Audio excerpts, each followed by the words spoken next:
جس شخص پر اللہ کا فضل ہو اسے ذہانت، ہوشیاری اور عقل سلیم کی نعمت حاصل ہو، وہ نقصان سے بھی فائدہ نکال لیتا ہے، اور جس شخص کو یہ سب کچھ حاصل نہ ہو بلکہ بے وقوفی اور حماقت اس پر طاری ہو، وہ ایک مصیبت کو مزید 2 آفتوں میں تبدیل کر لیتا ہے۔ نبی اکرم صلی اللہ علیہ وآلہ وسلم نے کفار کی اذیتوں کی بنا پر مکہ سے ہجرت کی تو آپ نے اس مصیبت سے کیا فائدہ اخذ کیا کہ مدینہ طیبہ میں ریاست قائم کر لی۔ آج بھی تاریخ اس ریاست کی طاقت اور اس ریاست کے کمال اور اس ریاست کی کامیابی پر انگشت بدنداں ہے۔ امام احمد بن حنبل کو جیل میں ڈالا گیا، کوڑے مارے گئے، لیکن آپ نے اپنی استقامت اور استقلال کے بدولت امام اہل سنت کا منصب عروج حاصل کیا۔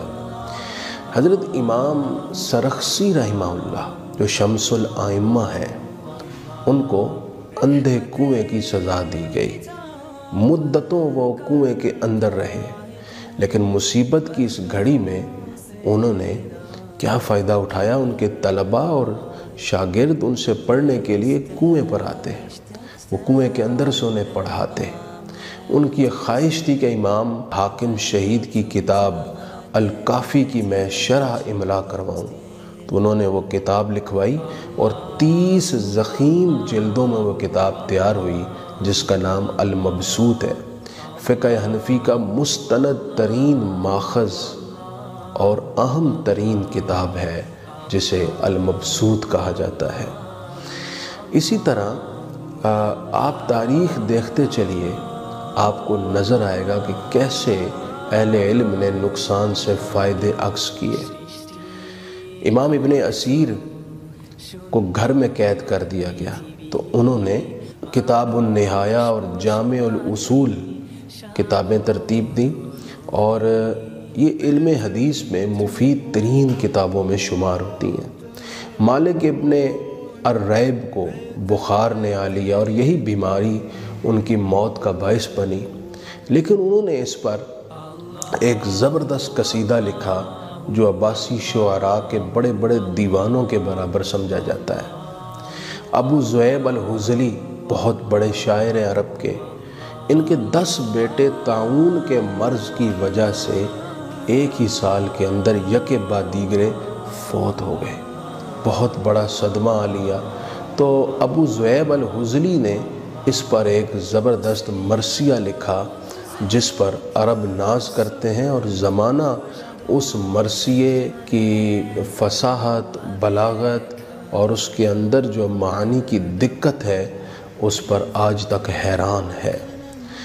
تو اہل علم اور جن پر اللہ کا فضل ہے وہ نقصان سے، مصیبت اور تکلیف سے فائدہ اخذ کرتے ہیں۔ یاد رکھیں کہ جو مصیبت کی گھڑیوں میں اپنے آپ کو اس کے مطابق ڈھال لے، اس کی زندگی پھولوں سے بھر جاتی ہے۔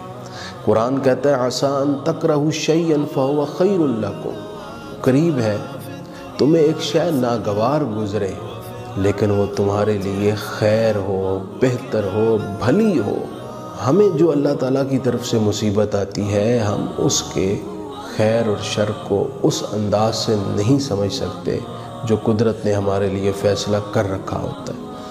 مصیبت کے وقت اپنے آپ کو توڑنا نہیں چاہیے، مایوس نہیں ہونا چاہیے، تنگ دل نہیں ہونا چاہیے، حالات کے مطابق خود کو ڈھال لینا چاہیے۔ جو پازیٹیو سوچتا ہے اور شر سے خیر نکالنے کی جستجو میں رہتا ہے، اور جو نیک فعال اور نیک شگون لیتا ہے، جس کی رائے میں پازیٹیویٹی ہوتی ہے، وہ شخص ہمیشہ خوش و خرم اور حشاش بشاش رہتا ہے۔ اور جو بات میں منفی پہلو اور نیگیٹیویٹی کو اخذ کرے، اس کی اچھی خاصی خوش و خرم زندگی بھی مایوسی اور دکھ کی لپیٹ میں آ جاتی ہے۔ فرانس کے انقلاب کے دوران 2 شاعروں کو قید کر دیا گیا، بڑے زبردست شاعر تھے، تو وہ ایک ہی کمرے میں قید تھے۔ ایک شاعر پازیٹیو ذہن کا تھا اور ایک نیگیٹو فال لینے والا، منفی سوچ رکھنے والا شخص تھا۔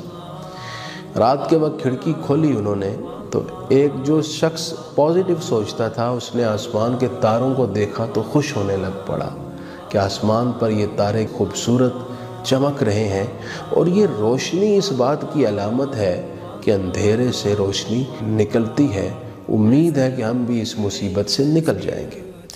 دوسرے نے کھڑکی کے باہر سڑک پر دیکھا تو ویران سڑک، وحشت زدہ ماحول اور سڑک کے اوپر پڑا ہوا گرد و غبار، یہ ساری چیزیں دیکھ کر اس کے ذہن میں فوراً وہی سوچ تازہ ہو گئی جو اس کے مافِ ضمیر میں تھی کہ وہ ہر شے سے بدفعلی لیتا اور برا سوچا کرتا تھا۔ وہ ساری وحشت اس کے ذہن میں طاری ہوئی۔ اس نے سوچا کہ جیسے یہ سڑک ویران اور وحشت زدہ ہے اور اس پر گرد و غبار ہے، میری زندگی بھی ایسی ویران ہو چکی ہے، میری خوشیوں پر بھی گرد و غبار نے آ کر سایہ کر لیا ہے، اب میں ایسے نکل نہیں سکتا۔ تو اب وہ مزید دکھ اور کرب اور تکلیف میں اندر ہی اندر پگھلنے لگ پڑا۔